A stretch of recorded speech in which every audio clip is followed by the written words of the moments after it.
¿Qué tal? ¿Cómo están? Bienvenidos a esta edición de 26 Internacional.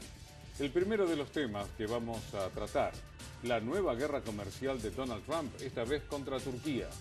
Un tema político que involucra a dos religiosos, uno protestante y otro musulmán, uno trabajando en Turquía desde hace más de 2 décadas y otro refugiado en los Estados Unidos, acusado por el gobierno de Erdogan de ser partícipe del frustrado golpe de Estado.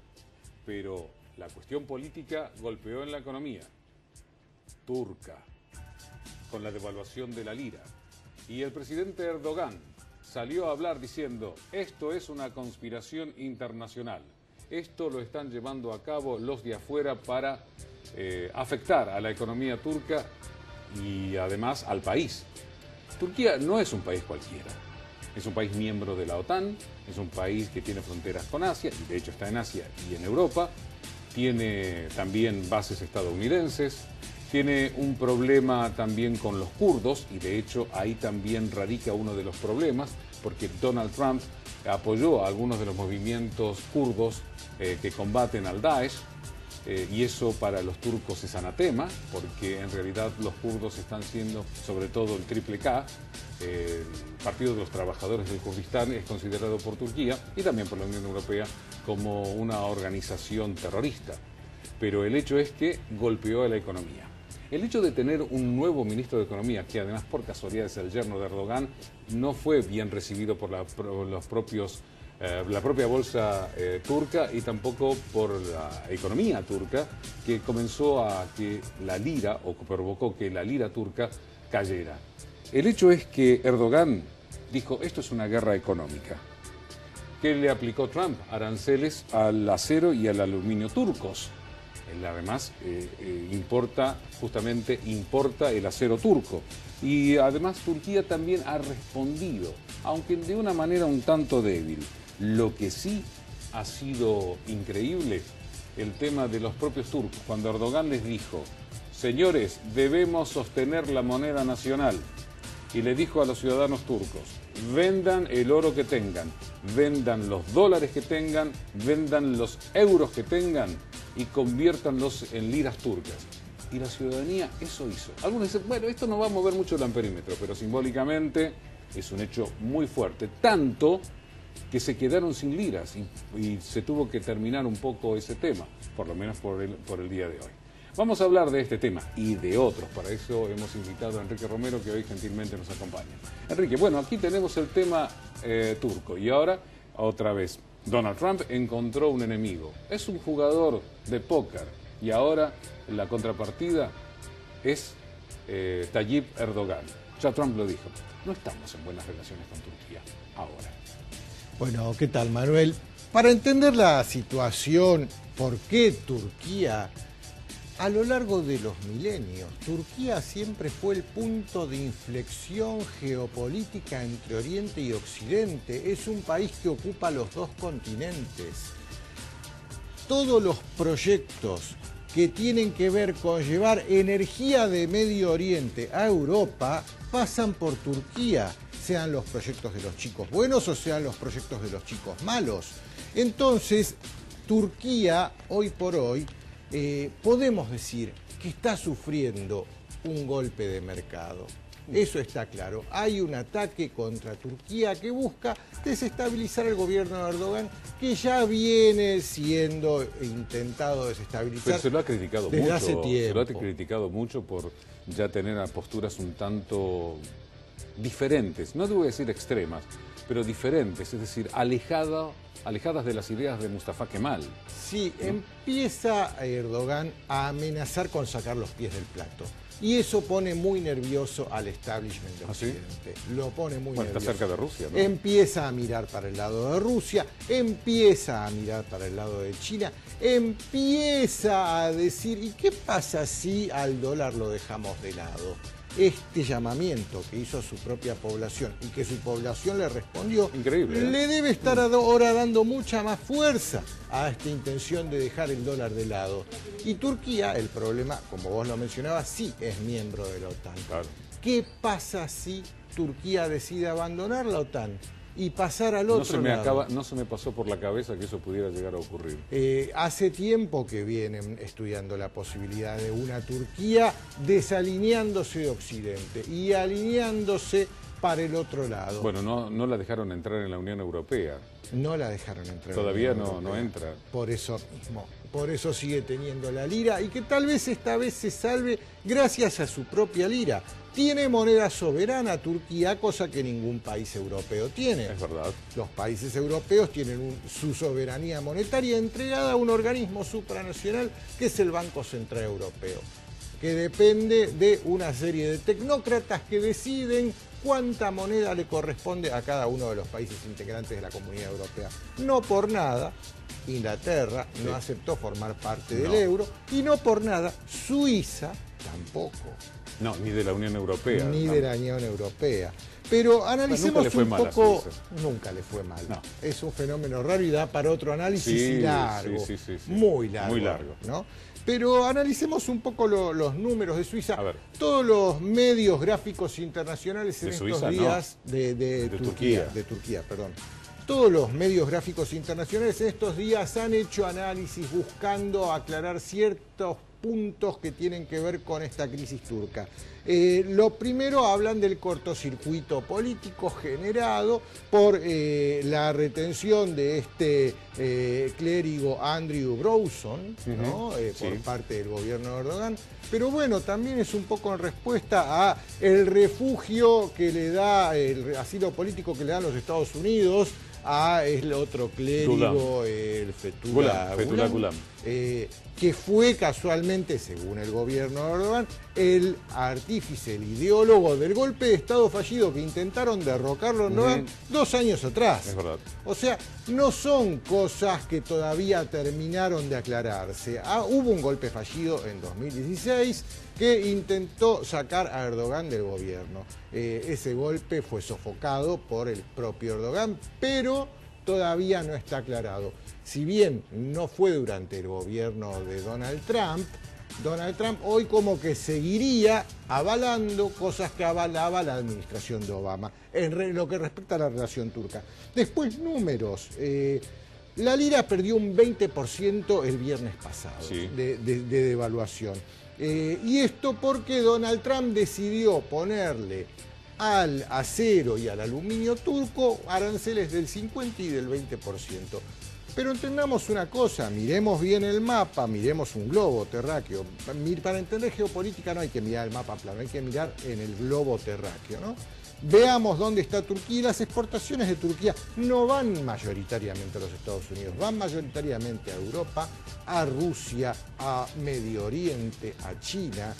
Entonces, no sé hasta qué medida un arancel a la exportación rusa a Estados Unidos puede llegar a provocar el derrumbe de la lira que hubo el viernes pasado. Hubo más bien... Pero está pasando lo mismo que ocurrió en el 2001. Exactamente. Pero algunos turcos han dicho, cuidado, que esto puede tener un efecto expansivo que puede afectar a los países emergentes. Ahí está. No te voy a dar el nombre de uno de los países emergentes. Está. Entonces, ¿de quiénes estamos hablando? Estamos hablando de estos capitales especulativos que van a los países mientras esos países les rinde especulativamente. Cuando hablo de especulación hablo de comprar títulos de deuda de esos países, punto, no hablamos de otra cosa. Y cuando caen 2 gotas, inmediatamente huyen y esas huidas, la puerta es chica y si todos quieren huir a la vez, se provocan estas crisis. Ahora, ¿vos pensás que la negociación, yo personalmente digo, yo creo que van a llegar a un tipo de negociación porque Turquía es un país importante, claro, militarmente muy importante, como pared contra el Daesh, por tener frontera también con Siria y otros países que están enfrentando al Daesh, también porque es un paredón contra la inmigración ilegal, que claro, es lo que no pudieron parar los griegos, sí lo pudieron parar los turcos, claro, bien, la Unión Europea les da dinero, lo que fuere. Así que yo creo que esta es una negociación más de Trump, del inefable Trump. El problema que tienen en Europa... Que no es nada tonto, ¿eh? Claro, imagínate, el problema que tienen en Europa por la caída de Gaddafi en Libia. Claro.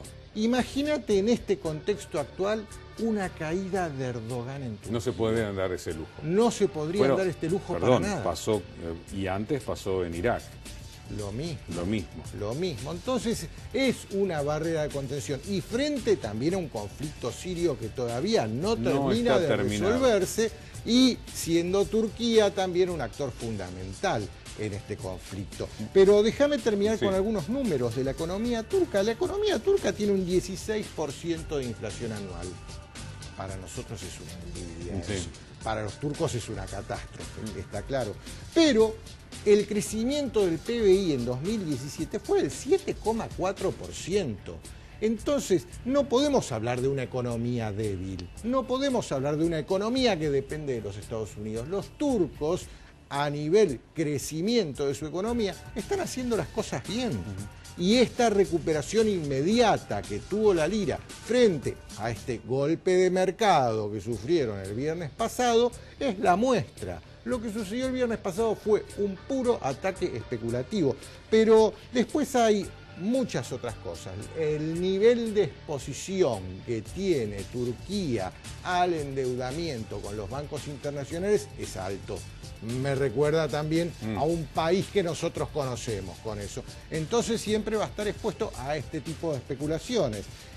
Y también otro de los reclamos que le hacen los especuladores es el Banco Central, que el Banco Central de Turquía no goza de la suficiente independencia que los ortodoxos monetaristas internacionales pretenden para los bancos centrales. Vamos a ver cómo queda este tema. Igual Trump es un gran jugador.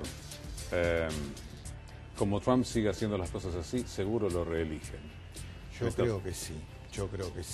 El tema, el fenómeno del apoyo que Donald Trump está recibiendo por parte del Estados Unidos profundo, no estoy hablando de los que viven en las grandes ciudades, en las costas. Además no tiene además enemigo político enfrente. No lo tiene.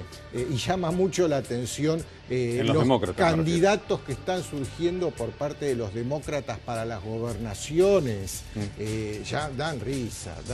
En Vermont, un chico de 15 años es el candidato demócrata. Pero es populista demócrata. Sí, pero un chico de 15 años parece un chiste.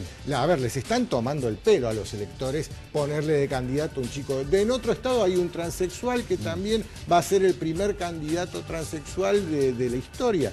Entonces, Donald Trump, frente a oponentes... Si no le pasa nada a Trump. Si no le pasa nada. Bueno. Otro tema que causó pavor, sobre todo por las consecuencias que puede seguir habiendo, es lo que ocurrió en Génova.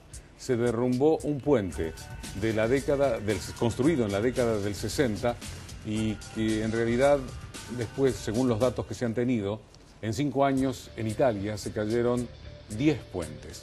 La cantidad de muertos es muy grande, la cantidad de heridos también, pero el hecho es que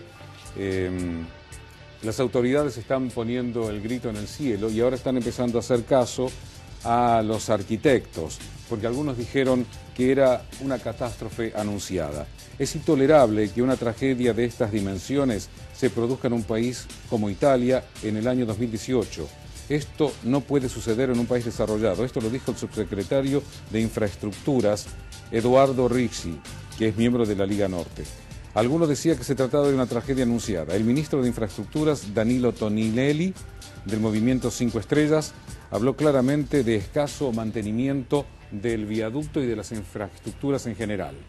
Las causas fundamentales de los desastres estuvieron en que las construcciones eran viejas, la estructura de hormigón terminó por corroerse, fue insuficiente la inversión para su mantenimiento y no se sustituyeron estructuras obsoletas. Sin olvidar que muchas de esas construcciones se realizaron con la idea de ahorrar en tiempo y dinero, lo que terminó por debilitar y deteriorar antes de tiempo los puentes. El derrumbe de Génova se ha debido a causas estructurales. Actualmente en el puente Morandi, que es el que se derrumbó, y además tienen problemas las casas que están cerca de la parte que quedó intacta, que puede llegar a caerse también, se realizaban algunos trabajos de mantenimiento. Estaba considerado una obra maestra de la ingeniería. Y un arquitecto dijo, en absoluto se trata de una obra maestra, sino de un fracaso de la ingeniería. La estructura ha presentado desde el inicio diversos aspectos problemáticos, además del aumento de los costos de construcción preventivos.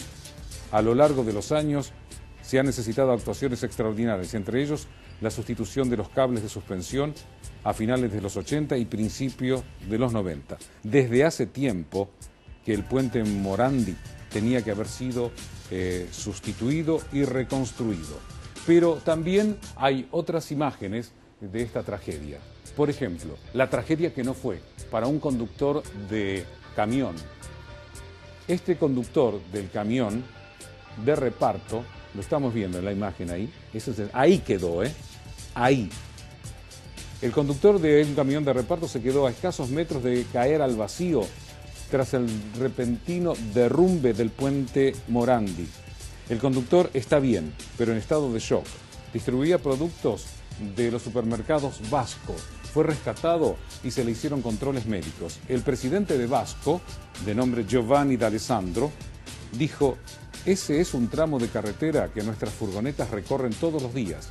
Es un puente muy transitado y por eso no viajamos a alta velocidad. Quizás esta también haya sido la razón por la cual el conductor ha tenido tiempo de parar. No fue el único, porque un conductor que sí cayó con su camión al vacío y sufrió solo una luxación en el hombro y algunas maguladuras, afirma que escuchó un estruendo y voló directamente.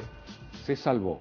Otro que se vio al borde de la muerte en el accidente fue Davide Capello, arquero del Legino, un modesto equipo de fútbol. Solo he visto la carretera venirse abajo y luego he experimentado un pánico enorme. Logré salir del automóvil. Ni siquiera sé cómo el coche no quedó aplastado. Y por ahora las labores de búsqueda y rescate han sido suspendidas momentáneamente hasta que las estructuras lo permitan, es decir, que se pueda seguir llevando a cabo los rescates.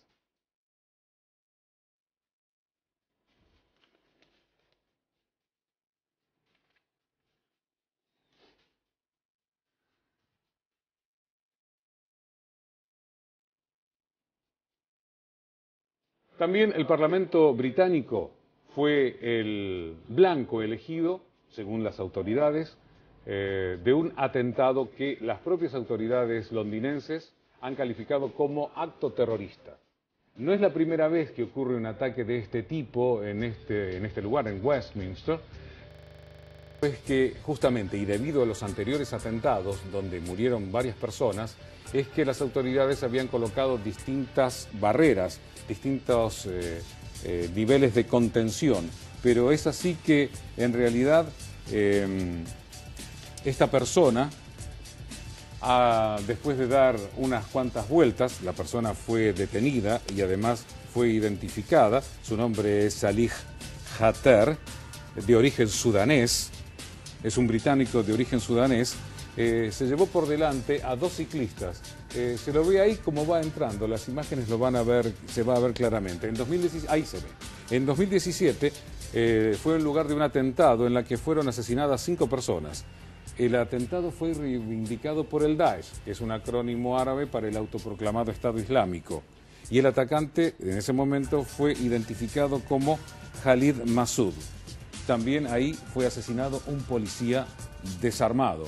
Ahí vemos cómo entró y se llevó a todo por delante.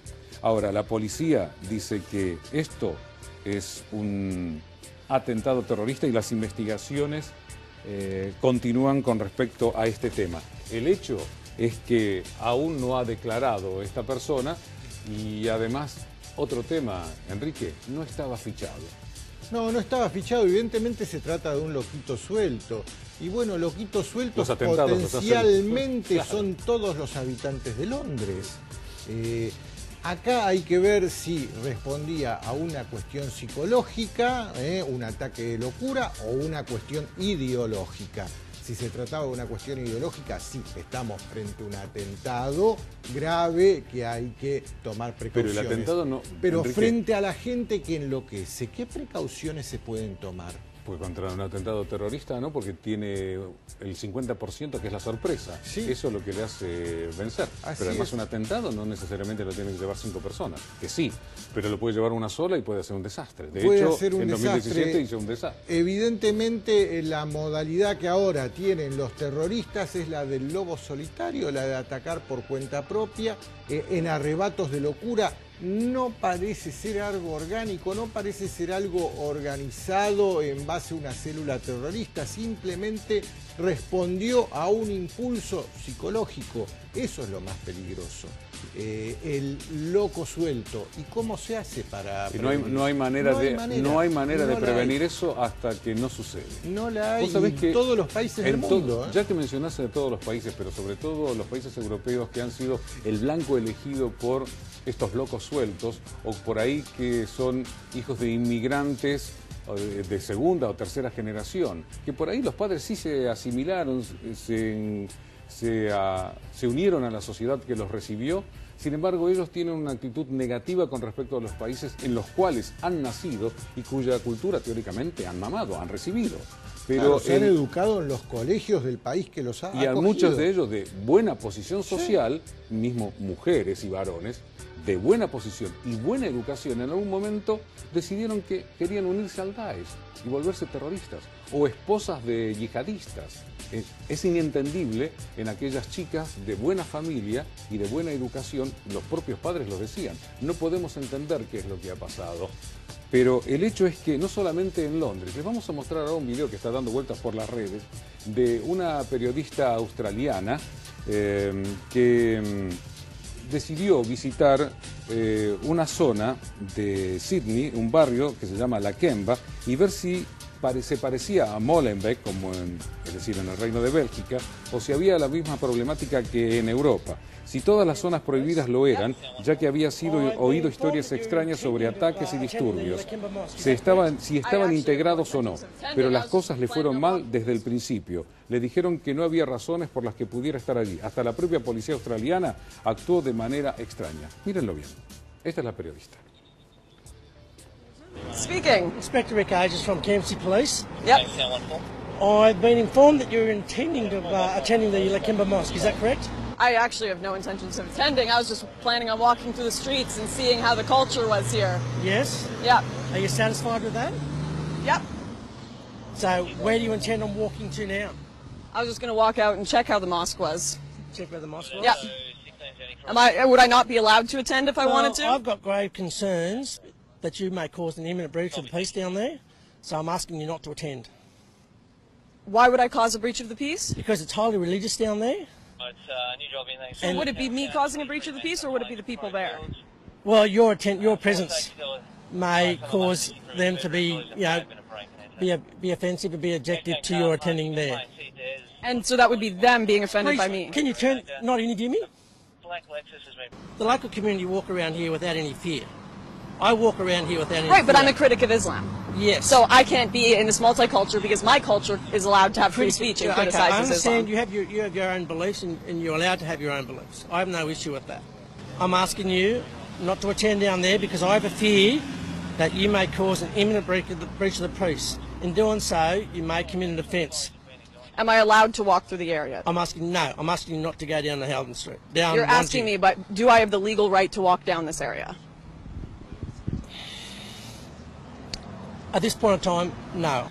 I know you're walking away, but I would like to do some interviews. Would I be allowed to do interviews? No, you're not welcome in there. No, I'm not. No, just to do interviews on the street. Am I allowed to? No. Why not? Because I'm asking you not to. Would I be allowed? Okay, no cameras, nothing. Would I be allowed to talk to people and criticize Islam? No. Why? Because I'm telling you, no, you're committing an offence. Why do you need to do it here? Because this is a highly Islamic area. What questions do you intend asking? Could I not talk to people and criticize Islam? Question? Why do you want to? Why do you want to criticise Islam? Like I said, if you're inside, I have fear that you're going to cause a breach of the peace. No, you have fear people will be offended by me. No, yeah. Yes, thank you. And you're committing a breach of the peace. I've given you that warning. And if you do that, you may be breaking the law. Do you understand that? Yep, I understand it. I perfectly understand. As far as I'm concerned, you have Sharia law here. As far as I'm concerned. Yeah, we'll go to jail if we talk to people. As far as I'm concerned, they have Sharia law here. I was told if I talk to people, even if I put all my cameras away, I can't criticize Islam to people here on a public street in Australia, in Sydney. Don't tell me you don't have no-go zones. Don't tell me this is a multicultural country. Lakemba is a monoculture, and it is one that does not allow critique of Islam. It is one that does not allow free speech because it is conquered land. Durísimo el remate final cuando dijo que era una tierra conquistada y hay una falta de integración. Algunas de las ciudades que yo les quería mencionar, por ejemplo, Molenbeek, ya se los mencioné, Roubaix en Francia, Rosengård en el Reino de Suecia, El Príncipe en Reino de España, Secondigliano en Italia, Marsella también, en otro tiempo capital cultural de Europa. También se encuentran otras ciudades como el caso de Tolosa, Lyon, la región norte de París, donde se ven situaciones como esta, Enrique, y que no se ha logrado lamentablemente la integración, y entonces lo único que logramos es que existan zonas que se llaman no vayan, pero donde ni la policía puede entrar. Es más, en Suecia los bomberos fueron atacados mientras apagaban un incendio, es decir, ni siquiera se puede llevar a cabo algún tipo de ayuda. Sí, estamos frente a un problema muy grave, de choque cultural muy grande y que los líderes de los países centrales no saben cómo manejarlo. Muy contundente fue Vladimir Putin un par de años atrás, que en un discurso dijo muy claro: en Rusia vivimos como rusos y respetamos las costumbres rusas. Quien sienta que prefiere vivir bajo la ley de la Sharia, lo dijo textualmente, le recomiendo que se vaya a vivir a los países donde aquella es la ley. Eso es lo que había dicho también un primer ministro australiano de nombre Kevin Rudd en algún momento, donde les ofrecía a todos a los inmigrantes, pero si no estaban de acuerdo con los australianos, que gozaran de uno de los derechos de Australia, que era irse. Si ustedes vienen a Australia, ustedes vienen a vivir como australianos, no a vivir como tener una ley aparte. Hablando de leyes, en un país mucho más cercano, ojalá exista la integración y la comprensión, porque esa situación de choque no lleva a ningún sitio bueno. Hablando justamente de un país mucho más cercano, el caso de Brasil. Señores, ya se acabó el tiempo para presentar candidaturas. Hay 13 candidatos para la presidencia y entre ellos, señores, está Lula da Silva, que desde la prisión tiene 2 veces, la condena fue refrendada 2 veces, está condenado a prisión, pero desde ahí parece dar la resistencia. Lo que le estamos mostrando son imágenes de una campaña y todavía se sigue hablando de Lula libre, pero el hecho es que la sociedad está desencantada. Está desencantada de la política y de los políticos. Y encima la izquierda no se une y la centroderecha es rechazada por la ciudadanía.